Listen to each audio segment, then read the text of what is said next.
सत श्री अकाल एवरीवन। चेतन भारत लर्निंग में हमारे लिए सबसे ज़्यादा खुशी का दिन कौन सा है? जिस दिन राघव सर स्टूडेंट्स को बोलते हैं जिन्होंने पंजाब पीसीएस का प्रीलिम्स क्वालिफाई किया था और मेंस लिखा था कि हेलो स्टूडेंट्स, जिसका हो गया है पेपर उनको बहुत बहुत मुबारक और प्लीज़ हमें बताइए कि किस किस का एग्जाम मेंस क्लियर हो गया। And then you get messages like this from Priyanka to Ishaan to Dipinder to Shweta to Harvinder, Rajneesh, Priyanka, Madhav, Mittal, Kriti, Tripti and so on. Now guys the point is कि आप सब बच्चों को जिन्होंने बहुत ज़्यादा मेहनत की और आपका पेपर ये क्लियर हुआ, उनको हमारी तरफ से बहुत बहुत मुबारकें, बहुत बहुत कॉन्ग्रेचुलेशंस। आप ही की मेहनत है, हमने तो थोड़ा बहुत जितना हमें आता था उतना गाइड कर दिया। जिनका नहीं हुआ उनके लिए ये मैसेज है, मन जीते जग जीत, मन के जीते जीत है, मन के हारे हार। अगर जिसका पेपर ये नहीं हुआ, किसी भी बच्चे को मैं बोलना चाहता हूँ कि जिसका एक पंजाब पीसीएस का प्रीलिम्स नहीं हुआ, वो कोई इन्फीरियर बच्चा नहीं है, वो ऐसा नहीं है कि उसमें कोई इंटेलिजेंस की कमी है। बहुत सारे फैक्टर्स होते हैं जो आपका पेपर क्लियर करवाते हैं। फॉर एग्जांपल, आपका लक, उस दिन आपकी फैमिली में सब ठीक चल रहा है नहीं चल रहा, आपकी revision, are you having a good day और नॉट, या फिर जब आप प्रिपरेशन कर रहे थे तो आपको किसी ने ठीक से गाइड किया कि नहीं किया, उस दिन पेपर आपके मुताबिक आया नहीं आया, आप नर्व्स अपनी कंट्रोल कर पाए नहीं कर पाए, बहुत सारे फैक्टर्स होते हैं। सो गाइज, जिसका भी ये पेपर हुआ उनको बहुत बहुत कॉन्ग्रेचुलेशंस। उनको इंटरव्यू की क्या तैयारी करवा रहे हैं हम उसके बारे में मैं 2 मिनट बात करूंगा। और जिसका भी नहीं हुआ, निराश नहीं होना, बिल्कुल भी निराश नहीं होना। मन के जीते जीत है, मन के हारे हार। हार नहीं माननी है, हार सिर्फ उसकी होती है जो हार मान जाता है। आई नो, जब पेपर नहीं होता ना और कोई भी आपको इस तरह की बात बोलता है तो आपको लगता है हाँ यार ठीक है, लेकिन मैंने इतनी मेहनत की थी, पता कितना बुरा लगता है। जो मेरी बहनें हैं फीमेल स्टूडेंट्स, उनके साथ में अलग प्रॉब्लम्स होती हैं कि घर वाले बोलते हैं तेनू एक अटैम्प्ट और देना है, नहीं तो ब्याह कर देना है। तो मैं पहले तो पेरेंट्स के वो भी रिक्वेस्ट करूंगा इस वीडियो के थ्रू कि अगर आपका बच्चा, अगर आपकी बेटी अच्छा पढ़ती है तो प्लीज़ उसको करियर बनाने दीजिए, उसकी बहुत अच्छी लाइफ होगी। अगर वो अगर आप बोलते हैं कि अगर आप एक फीमेल को पढ़ा दो तो आप पूरी फैमिली की लाइन को पढ़ा देते हो, because mother happens to be our first teacher. अगर मदर्स पढ़ी हुई होंगी तो बच्चे ऑटोमेटिकली पढ़े लिखे होंगे। तो फर्स्ट ऑफ ऑल जैसे अब मैं आपको एक रियल लाइफ एग्जांपल बताता हूँ। अभी हमने कुछ स्टूडेंट्स को बुलाया था यहाँ पर जो चंडीगढ़ में हमारे पास रहते हैं, उनके इंटरव्यू की कुछ तैयारी करवाई थी। तो उनमें से couple of them were girls only और उनके ऊपर ये तलवार लटकी हुई है। तो फिर मैंने सोचा कि ये मैं मैसेज सभी को दे दूँ। तो दोज ऑफ यू जो बॉयज़ हैं, भाई लोग, लड़कों के ऊपर एक कांस्टेंट प्रेशर रहता है कि यार we have to start earning as soon as possible. Why? Because एक एक्सपेक्टेशन रहती है कि यार घर चलाएगा ये बंदा, कब तक पेरेंट्स पे डिपेंडेंट रहेगा। तो जिसका भी एग्ज़ाम नहीं हुआ उन सब बच्चों को मैं बोलूँगा कि आप फोकस रखिए, पॉजिटिव रहिए। ये 52 स्टूडेंट्स जो ऑलरेडी हमें अभी तक कॉल करके बता चुके हैं कि उनका हो गया, आई एम होपिंग कि तकरीबन 75-80 स्टूडेंट ऐसे होंगे जिनका मेंस की कॉल आ जाएगी। अभी हम कांटेक्ट करना शुरू नहीं किया, ये वो बच्चे हैं जिन्होंने हमें खुद ही कांटेक्ट कर दिया व्हाट्सएप के थ्रू, कॉल्स के थ्रू। इनके बारे में भी मैं आपको कुछ एग्जांपल्स देना चाहता हूँ। For example, there is this lady, she got through this exam. उन्होंने पंजाब पीसीएस का फॉर्म तो भर दिया था, लेकिन फेब में पेपर हुआ है उनका, नवंबर में कॉल आई और बाई चांस भरत सर ने उठाई और उन्होंने नवंबर दिसंबर में बताया कि मैं पहले जॉब करती थी, फिर मेरी शादी हो गई, now then I got kids, और मैं उनमें इतनी ऑक्यूपाइड हूँ कि मैं तैयारी ही नहीं कर सकी, क्या मैं अब तैयारी करूँ तो मेरा हो जाएगा? भरत सर ने उनको एक स्ट्रैटेजी बना के दी कि मैम आप ये ट्राई कर लीजिए और आप ये सोचिए मत कि मेरा होगा नहीं होगा, आप बस अपना एफर्ट करते रहिए। तो it was so heart warming for us to know कि उनका एग्जाम हो गया है। Similarly the girl I am talking about, उनके भी मतलब एक बहुत different kind of family background से आते हैं, तो एक बहुत प्रेशर था उनके ऊपर। उनका भी मेंस हो गया है, लेकिन मेंस भी एक पढ़ा हुई है। बात तब है जब इंटरव्यू भी हो जाएगा और फाइनल कॉल भी आ जाएगी। 2012-13 की मैं आपको एक बात बताता हूँ। एक स्टूडेंट थे जो बहुत प्रॉमिसिंग थे, पर उनका कोई भी एग्ज़ाम नहीं निकला, ना पंजाब पीसीएस निकला, ना ये निकला अपना यूपीएससी निकला। उन्होंने 1-2 और पेपर दिए, वो भी नहीं निकला। तो ऐसा हो जाता है कि जब आप बहुत पढ़ने में होशियार होते हो और आप अगर 50-100 बच्चों के ग्रुप में पढ़ रहे हो, अगर आप किसी इंस्टीट्यूट में पढ़ रहे हो, तो आप ना एक सेल्फ इंड्यूस एक अपने ऊपर प्रेशर भी बना लेते हो कि सब सोचते हैं मैं इतना इंटेलिजेंट हूँ, अरे मेरा तो हुआ नहीं। तो एक आप अलग सी डिप्रेशन में जाना शुरू कर देते हो। And I saw that student getting into that depression, but somehow I don't know how, but somehow she bounced back. She not only cleared Punjab PCS, she cleared IPS as well. She cleared every exam that she took the next year. तो मैं दोबारा यही repeat करूंगा कि जिसका भी नहीं हुआ, this is not the and. And क्या है हमारा? जब हम एग्जाम निकालेंगे, जो भी आपका करियर का ड्रीम है, कोई कुंभ का मेला नहीं है जो 11 साल बाद आएगा. आप यूपीएससी की तैयारी कीजिए. अगर आप यूपीएससी की तैयारी कर रहे हैं, हरियाणा एससीएस जिन्होंने भरा हुआ है उसको फोकस बनाइए. आज मैं आपको ये बोलना चाहूँगा कि ये 52 स्टूडेंट्स जिनसे मैं बात कर चुका हूँ, इन सब में एक चीज़ तो कॉमन है, they really wanted to get in. बोल देते हैं कहीं, मैंने तो ऐसे ही उठ के दे दिया, ठीक, मैंने तो वैसे ही कर दिया पेपर, मुझे तो आता नहीं था सर, ये तो बाय लक हो गया. ऐसा है नहीं. मैं उनको भी बोलता हूँ, ठीक. और जो ये बोल रहे हैं कि सर थैंक यू आपकी वजह से हो गया, भाई आप ही, हमने तो सभी को पढ़ाया था ना. आपकी मेहनत है, आपकी मेहनत है जो पेपर हुआ है. एक अच्छा इंस्टीट्यूट, एक अच्छा टीचर सिर्फ 2-3 चीज़ें ही कर सकता है. पहला, वो आपको सारा एग्ज़ाम के बारे में समझा दे कि यार ये एग्ज़ाम है, इस टाइप का सवाल आता है. दूसरा, आपको सिलेबस कवर करवा दे.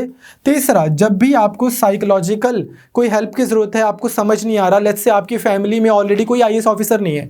जैसे एक स्टूडेंट आज मेरे पास अभी इंटरव्यू के लिए आए थे अपना फॉर्म लेके कि इंटरव्यू प्रिपरेशन करनी है.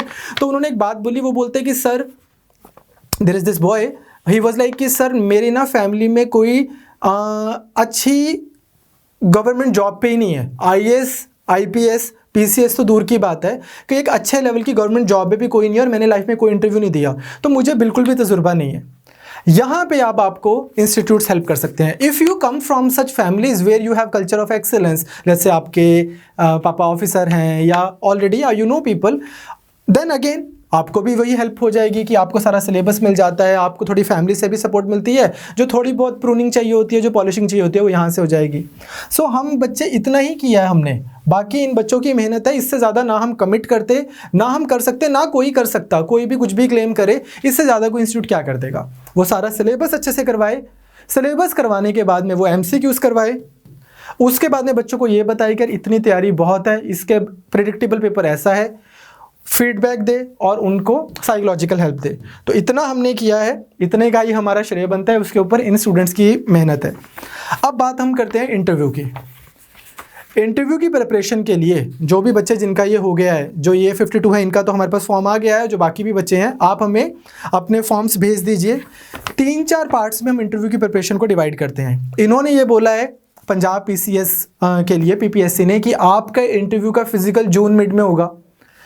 प्रॉबेबली ये बोल रहे हैं कि प्रोसेस हम 31 मई से स्टार्ट कर देंगे, which in my personal understanding is too early.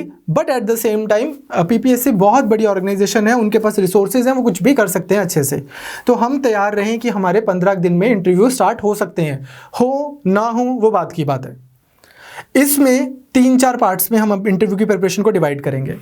सबसे पहली चीज़ जो है, हम क्या करेंगे आपके साथ में, एक तो हम आपको कुछ बेसिक से कुछ डिस्कशंस करेंगे आपके साथ, जो जेनेरिक है वो सबके लिए ट्रू हैं. उसके बाद हम आपके मॉक्स लेंगे. तो ऑलरेडी हमारे साथ बोर्ड पे हैं, एक ex-IAS ऑफिसर हैं, एक हमारे साथ में सीनियर एडवोकेट जनरल पंजाब के पुराने वो हैं, एक ex-PCS ऑफिसर हैं. Then Bharat sir himself he got through so many interviews including CDS all India rank 1. तो 5-6 लोगों का यहाँ पे हमारा बोर्ड होगा. 1-2 लोगों से और बात चल रही है, वो आपके मॉक इंटरव्यूज़ लेंगे. तो हम एक अगेन, बिकॉज हमने पंजाब PCS आपसे फ्री में वो किया था, कमिट किया था, तो ये भी जो आपकी इंटरव्यू स्टेज की प्रिपरेशन भी है, इसकी भी कोई चार्जेस नहीं है, फ्री में हम आपसे मॉक्स लेंगे. पर हम आपसे इतना ज़रूर एक्सपेक्ट करेंगे कि जो लोग आपके मॉक ले रहे हैं, अब वो चेतन सर नहीं है, I may sit in the panel, but अब वो चेतन सर या राघव सर नहीं है, वो लोग हैं जो पुराने IAS ऑफिसर्स हैं, पुराने बहुत बड़े ऑफिसर्स हैं सरकार के. तो उनके टाइम की रिस्पेक्ट करनी है, उनके ओवरऑल जो वो आपको फ्री में ये सब प्रोवाइड कर रहे हैं उसकी रिस्पेक्ट करनी है. तो आपको उनका फीडबैक लेना है, टाइम पे अपने मॉक पे आना है, and then so on, basic सी चीज़ें. इसमें हम क्या करेंगे, मोस्ट लाइकली ये वाले जो मॉक्स हैं, अगर सिचुएशन ऐसी रही तो हम उसकी ऑनलाइन मीट कर लेंगे. वो सब लॉगिन कर जाएंगे, आप लॉगिन कर लेना जिसका अभी प्रीलिम्स हुआ है, और हम आपको ऑनलाइन मीट करवा देंगे. अगर हमें लगा कि नहीं ऑफलाइन पॉसिबल है, तो हम आपको ऑफलाइन मॉक भी कर देंगे. अब बात आती है ये कि अगर ऑफलाइन ना हुआ, लेट्स से हमें लगता है कि यार ये सेफ़ नहीं है ऑफलाइन करना, तो फिर हम आपको कैसे प्रिपेयर करवाएं? इसके लिए हमने एक आइडिया सोचा है। हम यहाँ पर एक दो स्टूडेंट तो हमारे मतलब यहाँ पे ऑफिस में ही बैठे रहते हैं और उनका एग्ज़ाम हो गया है पंजाब पीसीएस का, जैसे जिन मैडम ने आपको पंजाबी पढ़ाई थी उनका भी हो गया है, ठीक। तो हम क्या करेंगे, हम उनका मॉक एक बनाएंगे जिसमें हम उनको कुछ चीज़ें बता देंगे जो कॉमन स्टूडेंट्स एरर करते हैं, और उसकी हम वीडियो बना के अपलोड कर देंगे सो दैट कि सबको पता लग जाए कि हाँ ये मेरे ऊपर भी एप्लीकेबल है। जैसे मैं आपको छोटा सा एग्जांपल बताता हूँ, जो ये ओवरऑल इंटरव्यू की प्रिपरेशन है इसको हम कुछ चीज़ों में डिवाइड कर सकते हैं। आई am talking about Punjab PCS here, ठीक। सबसे पहली चीज़ है आपकी body language. First impression is the last impression, ऐसा बोलते हैं। तो बॉडी लैंग्वेज में क्या है ऐसा नहीं हो सकता कि आप ढीले ढाले से मुंह उठा के आ गए जैसा मैं आज आया हूँ आपके सामने, ठीक। ऐसा नहीं हो सकता। You should be well polished. लड़कियां जो हैं उनका भी ऐसा है कि एक आप न्यूट्रल कलर के कॉटन के सूट्स, कॉटन के साड़ीज़, एक जैसे आप देखते हो ब्यूरोक्रेट्स जैसा आप ड्रीम करते होगे उस टाइप के। हम आपको कुछ कलर साइकोलॉजी के थ्रू अच्छे कलर्स भी बताएंगे कि आपको कैसे कलर्स के पहनना चाहिए। ऐसा नहीं है कि अगर आप वो नहीं पहनोगे तो आपका इंटरव्यू नहीं होगा, अगर वो पहनोगे तो ही अच्छा इंटरव्यू होगा। जो हमने जैसे कुछ बहुत सारे पुराने लोगों से बात करके आपको क्रक्स बताएंगे कि एक टाइप ऑफ कलर होता है जो बहुत ओवरवेलमिंग नहीं लगता। आप बहुत जटैक पटैक पहन के अगर इंटरव्यू देने जाओगे तो वो सेंसिबल नहीं है, आप ब्यूरोक्रेसी की तैयारी कर रहे हैं। सिमिलरली कई मेरे जैसे भाई लोग होते हैं जिनका सुबह इंटरव्यू होता है, सुबह ही अपने जूतों की पॉलिश ढूंढ रहे होते हैं। तो किस तरह से आपने पहले तैयार रहना है, किस टाइप के आपने कपड़े पहनने हैं। हमारी कंट्री में कल्चर है डोर खोला और अंदर घुस गए, पीछे डोर किसी के मुंह पे लगे, किसी के सिर पे लगे, हमें परवाह नहीं होती। तो how you are suppose to enter in a room. Similarly हमारी कंट्री में अनफॉर्चुनेटली मेरे जैसे बहुत सारे लोग हैं जो क्या करते हैं, कुर्सी को पकड़ने के बाद बोलते हैं क्या मैं बैठ जाऊँ। तो एक छोटी छोटी चीज़ें हैं कि यार आपको कैसे बैठना है, कैसे रूम में एंटर करना है, कैसे आपकी बॉडी लैंग्वेज होनी चाहिए।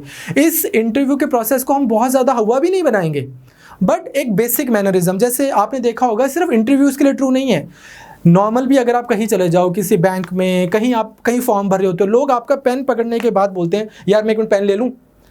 आप ऑलरेडी ले तो चुके हो। तो आइडियली क्या होना चाहिए, आप पहले पूछोगे किसी से कि can I have your pen, वो बोलेगा कि हाँ, फिर आप अपना हाथ मूव करो ना। अब मैं किसी को बोलूँ ऐसे करके यार एक मिनट अपना पेन दियो, एंड दैट्स हाउ, हमें पता ही नहीं लगता। हमारी बॉडी लैंग्वेज ऐसी बनी हुई है। हम पब्लिक प्लेसेस में भी 1 आर्म्स लेंथ डिस्टेंस मेंटेन नहीं करते। जब कोविड नहीं होता उस समय की मैं बात कर रहा हूँ, ज़बरदस्ती लोगों के ऊपर चढ़ चढ़ के बात कर रहे होते हैं लोग। ये छोटे छोटे शिष्टाचार वाली छोटी छोटी सी मैनरिज्म वाली बातें हैं जो रॉकेट साइंस नहीं है, and which are not necessarily true important for your PCS exam, they are true for your day to day life as well, okay। तो similarly आज तो मैं एक्साइटेड हूँ, इतने सारे बच्चों ने रिजल्ट निकाला है। अदरवाइज बहुत लाउड नहीं बोलना है, बहुत धीरे नहीं बोलना है, बहुत स्टर्न होकर बात नहीं करनी है, बहुत ज़्यादा ऐसा भी नहीं है कि यार मैं तो आज खुशी बहुत हूँ, मेरा तो आजकल पाँव ज़मीन पर नहीं लग रहे मेरे, ऐसे भी नहीं। तो हम कुछ बॉडी लैंग्वेज पे आपको कुछ स्पेशलिस्ट आकर आपको कुछ बातें बताएंगे। हमें उम्मीद है कि अगर आप उसको फॉलो करोगे तो आप अपने इंटरव्यू में बहुत ग्रेसफुल लगोगे। आपको उसके एक्स्ट्रा मार्क्स मिले ना मिले, पर आपके मार्क्स कोई कटेंगे नहीं कि यार ये बच्चा ना, या ये स्टूडेंट या एस्पिरेंट मेरे को मतलब इंस्पायरिंग नहीं लग रहा है। क्लियर। तो सबसे पहले हम आपसे इंटरव्यू में बात करेंगे आपकी बॉडी लैंग्वेज की। Second thing we will talk about your form. अब यार फॉर्म में जिस बच्चे से आज हमने अभी बात की थी, जिनकी मैंने अभी तैयारी करवाई है, तो फॉर एग्जाम्पल उन्होंने हॉबीज़ में लिखा literature, Punjabi and English both. अब एक चीज़ आप याद रखना, जो भरत सर बोलते हैं और उन्हीं का एक पॉइंट मैं आपको कम्युनिकेट कर रहा हूँ, एग्जामिनर आपसे आपके फॉर्म के बारे में वो नहीं पूछेगा जो आपको पता है, वो पूछेगा जो उसको पता है। What do I mean by that? Let's say मैंने लिखा है मेरी हॉबी लिटरेचर है। अब मेरा कोई एक फेवरेट थिंकर हो फेवरेट राइटर हो सकता है, पर हो सकता है एग्जामिनर को उससे कुछ नहीं लेना देना, वो किसी और राइटर के बारे में पूछे आपसे। आप बोलो यार मुझे ये नहीं पता, मेरे को तो लिटरेचर का मतलब होता है बस मैंने विलियम शेक्सपियर पढ़ा और उसी के बारे में मुझसे बात कीजिए।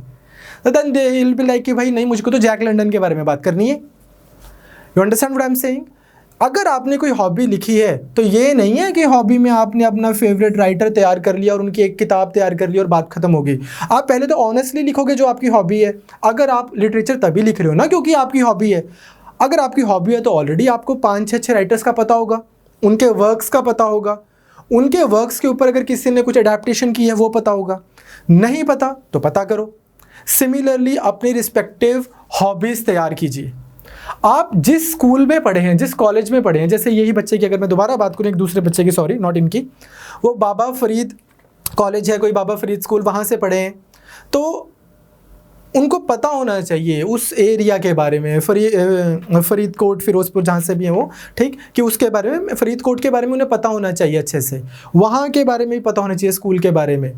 इन जनरल आपको अपने फॉर्म में अपने नाम से लेकर लास्ट तक 1 पेज का तो फॉर्म है, उसके बारे में आपको अच्छे से जानना है सब कुछ। यहाँ से कोई क्वेश्चन अगर आ रहा है और आप नहीं कर रहे हो तो वो अच्छा इंटरव्यू, मतलब वो हम गलती कर रहे हैं, हम तैयारी नहीं की हमने अच्छी। क्लियर? तो दूसरी चीज़ आपको बच्चे अपना फॉर्म बहुत अच्छे से तैयार करना है, इसलिए हम आपको बोल रहे हैं कि द सूनर द बेटर। आप हमें अपने फॉर्म्स भेज दीजिए, हमें भी टाइम चाहिए क्वेश्चनेयर बनाने के लिए। अब किसी का लिटरेचर हॉबी है, मैं उस पर सवाल बनाऊँगा। ऑन दी अदर हैंड किसी दूसरे पर्सन का हॉबी जो है वो ट्रैवलिंग है, अब मैं पूछूं कि आपकी ट्रैवलिंग हॉबी है, हाँ जी ये हॉबी, कहाँ गए हो? सर गया नहीं कहीं, शाम को ना मना करते हैं घर वाले 6 बजे के बाद, ठीक। तो मेरा कहने का पॉइंट क्या है कि जिसकी ट्रैवलिंग हॉबी है उससे हम ट्रैवलिंग रिलेटेड वो बनाएंगे, क्वेश्चंस बनाएंगे। तो जब मुझे पता ही नहीं होगा आप किस स्कूल में गए हो, किस कॉलेज में गए हो, क्या आपकी एजुकेशनल बैकग्राउंड है, कहाँ आपने, क्या आपकी हॉबीज़ हैं, क्या आपने एक्स्ट्रा करिकुलर किया है, क्या आपके गैप ईयर्स हैं बीच में, क्या आपने वो किया है। जैसे फॉर एग्जांपल एक स्टूडेंट, और आज सुबह एक बच्चा आया था, उन्होंने वो JRF क्वालिफाइड है और उन्होंने मेंस निकाल दिया है पंजाब PCS का। अब तो उनके लिए मैंने उनके क्वेश्चंस वगैरह तैयार करवाई कि अगर आपसे पूछें, मतलब मैंने क्या तैयार करवाई, एक डिस्कशन की उनसे, सो दैट कि वो इस बारे में भी सोचें कि अगर आपसे पूछें कि यार आप पढ़ाई क्यों नहीं रहे हो, आप why do you want to go into the services, you are already qualified, आपने नेट क्वालिफाई किया है, जॉब भी लगी है आपकी, आप उसी को क्यों नहीं कंटिन्यू कर रहे हो। तो वो उसके लिए ट्रू है। मुझे क्या पता आपने लाइफ में क्या करियर गैप्स लिए हैं। 2012 में किसी की ग्रेजुएशन हुई थी, अब पेपर हुआ है, आपसे पूछें 8 साल से क्या कर रहे हो। तो इसलिए एक तो आप हमें जल्दी से फॉर्म्स दीजिए, वी विल नीड टाइम।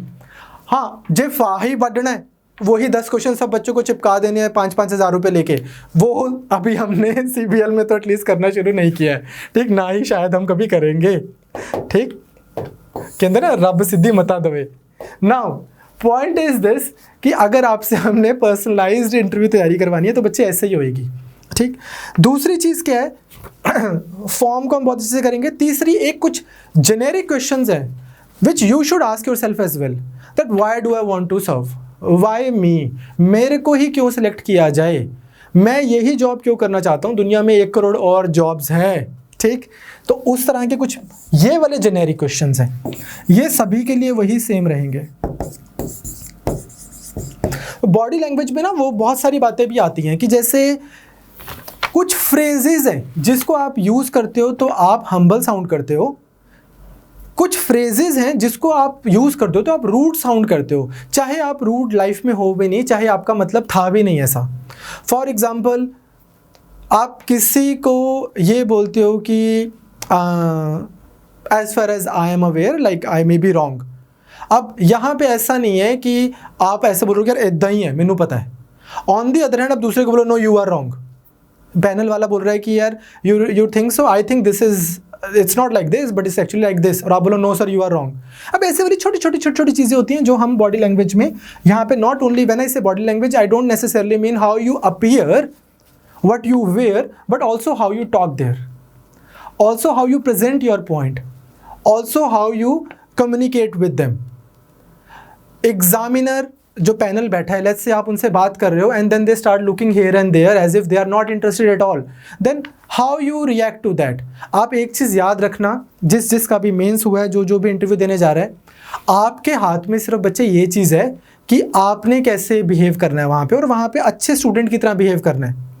उनको पता है कि यार आप वो पैनल को ना आपने अंडर एस्टिमेट नहीं करना, उनको हमारे जैसे पता नहीं कितने उनके सामने से निकले हैं, पता नहीं कितने बच्चे दिन में 100 बार आते हैं जाते हैं, वो बहुत बड़े लोग हैं, उनको रिस्पेक्ट करना है। वहाँ पर जाकर उनको पता है कि यार ये 20s में अपने बच्चे हैं, आइडियलिस्ट बच्चे हैं, कुछ अच्छा करना चाहते हैं लाइफ में, तो वही अपनी true actual genuine positive self को सामने रखना है। Put your best foot down forward, okay तो बॉडी लैंग्वेज में मतलब एक बहुत मेरा होलसम तरीके से मतलब है यहाँ पर। सिमिलरली फॉर्म की अगर हम बात करें तो फॉर्म हम ये तो पर्सनलाइज्ड है, जो जो हमें फॉर्म भेज देगा उसके बन जाएंगे सवाल। तीसरा जेनेरिक क्वेश्चन जो सबके लिए ट्रू रहेंगे। चौथा क्या है ये थोड़ा सा नॉलेज बेस्ड का है। वैसे तो मैं आपको ये बोलना चाहता हूँ कि उन्होंने जो आपकी इन जनरल यूपीएससी के लिए भी ट्रू है, ये हरियाणा एचसीएस के लिए भी ट्रू रहेगा, पंजाब पीसीएस के लिए भी ट्रू था। जो उन्होंने आपकी नॉलेज चेक करनी थी कर ली, आपसे प्रीलिम्स ले लिया, आपसे मेंस ले लिया। Interview usually is a test of your attitude, test of your personality and not necessarily your knowledge base. But there are ways to test somebody's knowledge by asking them academic questions. We cannot sound as if we stopped studying, we stopped opening books the day we wrote our mains. हमें up to date तो रहना है। वो कैसे रहेंगे हम? तो जो भी पंजाब के बर्निंग इश्यूज हैं, फार्म बिल से लेकर यूथ की प्रॉब्लम से लेकर, या ये जैसे आजकल कोविड को पंजाब कैसे टैकल कर रहा है, कैसे करना चाहिए, border issues, narcotics and psychotropic substance issue and then so on, इस तरह के इमिग्रेशन इशू, एनआरआई से related problems, Indian girls getting married in Canada and UK and US and then facing challenges there, matrimonial challenges and so on, ये सारे के सारे issues हमने अच्छे से तैयार करने हैं। Same is true about international and national issues. Gaza strip और वेस्ट बैंक में जो इशू चल रहा है इजराइल के साथ में, वहाँ से लेकर जितने भी इश्यूज इंटरनेशनल हमारे चल रहे हैं, यूएसए से रिलेटेड प्रॉब्लम, अफगानिस्तान से, now that this USA has decided to pull out of Afghanistan on 9/11/2021, आपको पता होना चाहिए। चाइना का इंक्रीजिंगली जो चाइना असर्टिव हो रहा है, वैक्सीन मैत्री, हमें अपने देश को पहले वैक्सीन देनी चाहिए, सबको देनी चाहिए, दिस दैट, बहुत सारे नेशनल और इंटरनेशनल इश्यूज जो हैं वो हमें आने चाहिए। अब यहाँ पे ना एक चीज़, अभी रिसेंटली एक बच्चे से जब भारत सर ने उनका एक मॉक इंटरव्यू लिया तो हमने एक चीज़ फिगर आउट की जो मैं आपसे भी शेयर करना चाहता हूँ। यार ऐसा नहीं है कि आपने ना किसी इशू के बारे में या किसी टॉपिक के बारे में सोचा हुआ है, हाँ हाँ ये मेरा तैयार है, और आपको लगे कि मैं वहाँ पे जाके बोल दूंगा। You must rehearse 5 times. When I say rehearse, I do not mean कि रट्टा लगा लो, अपने आंसर का रट्टा लगा लो। रिहर्स का मतलब क्या है? वहाँ पर it will help you if you sound articulate. It will help you if you sound articulate. अब articulation कैसे आएगी? जब आपको ना you won't have to search for words, क्या दिमाग में तो है पर मेरे को ना right words नहीं मिल रहे मेरा बात लिखने के लिए। अगर कोई ऐसी ही बात उन्होंने पूछ ली जिसके बारे में आपने कभी सोचा नहीं, वो तो एक डिफरेंट चीज़ है। बट अगर उन्होंने कोई ऐसी बात पूछी है, अगर वो सिंपल एज दैट, मैं पूछता हूँ कि ओके फाइन, से मान लो मैं प्रियंका से पूछता हूँ, she is one of the students who got through, कि tell me something about yourself. अब उसको पता है माई सेल्फ का ऐसे तो मैं 3 साल से कर रहा हूँ, पर because I haven't spend good 5-7 minutes multiple times talking about my self, so the flow of words won't be as flawless as it would have been if I had rehearsed it multiple times. So आप अपने answers को rehearse कीजिए, और इसके अलावा जो मॉक्स होंगे वहाँ से तो आपको बहुत फ़ायदा होगा ही। और मैं फिर दोबारा बोल रहा हूँ कि जो फॉर्म है वो सबके फॉर्म में ऐसी चीज़ें निकल के आती हैं जिसके बारे में हम पर्सनली पूछ सकते हैं। ठीक, फॉर एग्ज़ाम्पल एक स्टूडेंट को आज हमने मॉक इंटरव्यू लिया है, मतलब मॉक क्या, उनसे 20-25 मिनट की डिस्कशन की है, वो इधर ही रहते हैं मोहाली में, तो उनका मेंस हो गया है। तो उनको हमने ये बोला कि यार अगर आपसे पूछेंगे कि यार आप इस जॉब में क्यों रहना चाहते हो, तो मतलब हमने उनको 5-6 रीजंस उनसे डिस्कस किए, उनसे हमने भी यही सवाल पूछा और उनके आंसर्स जो निकले, तो वन ऑफ द आंसर्स में से हमने one of the point that we formed was कि उनके लिए उनकी फैमिली रिक्वायरमेंट या उनके पर्सनल रिक्वायरमेंट ये बहुत इंपॉर्टेंट थी कि वो पंजाब में ही रहें। सो although she may have better opportunity in Pune or Gurgaon और Hyderabad, but she has to stay in Punjab। ये एक मतलब और भी 5 फैक्टर्स थे, ठीक, तो इसलिए she really needs this job in that sense। कहने का मतलब क्या है, किसी और के लिए ट्रू ना भी हो ये पॉइंट, किसी और के केस में अब जब मैं आपको ये बात बोल रहा हूँ तो आपको शायद ये चमके भी ना, क्योंकि आपको कॉन्टेक्स्ट नहीं पता बात का। सो मेरा पॉइंट ये है कि बच्चे आपके फॉर्म के हिसाब से आपके सवाल बनते हैं, जेनेरिक क्वेश्चन वो अलग है, वो हम आपको वैसे ही दे देंगे। तो I once again wish very very like जैसे ना कहते हैं कि happy, I am feeling very happy for all those students who got through, and I am hoping that by the end of the day we should have at least 75 students who got through this. 75 total post हैं, तो मतलब बहुत अच्छा result आया है। लेकिन एक चीज़ मैं रिपीटेडली बोलता हूँ, मैं मल्टीपल टाइम्स बोलता हूँ, हमारे एक फ्रेंड हैं जिन्होंने इस साल यूपीएससी का भी मेंस दिया, पंजाब पीसीएस का भी शायद उन्होंने मेंस दिया, वो मेरे हिसाब से उनका यूपीएससी में रैंक 1 आ सकता है। उन्होंने आपको पढ़ाया भी है, ठीक, लेकिन नहीं हुआ। तो ऐसा नहीं है कि यार वो कोई कमज़ोर आदमी है। जिसका पेपर नहीं होता उसका मतलब ये नहीं है कि वो इन्फीरियर है। आप अगली बार बेटर तैयारी कीजिए अगर आप करना चाहते हैं। पुराने सारे बैगेज को उतार कर I would like to conclude on again the same note कि दैट इज़ मन के जीते जीत है, मन के हारे हार। तो मन जीते जगजीत, हमें बानी भी यही सिखाती है। पॉजिटिव रहो, डिप्रेस नहीं होना है, आगे का सोचना है। If we can help you in any way, feel free to get to us. एक चीज़ मैं आपसे गुजारिश करना चाहता हूँ कि because we deal in like large quantum of students and हमारी थोड़ी टीम कोविड की वजह से कम, मतलब जैसे आज मैं आया हूँ तो भरत सर नहीं आएंगे, भरत सर आए तो राघव सर नहीं आएंगे, एक ही पर्सन ऑफिस आता है। तो अगर थोड़ा डिले हो जाए हमारे रिप्लाई में, तो that doesn't mean that your messages are not all that important for us. You will definitely get a reply from us. I wish you all the best. Take care guys, be safe, do well in life.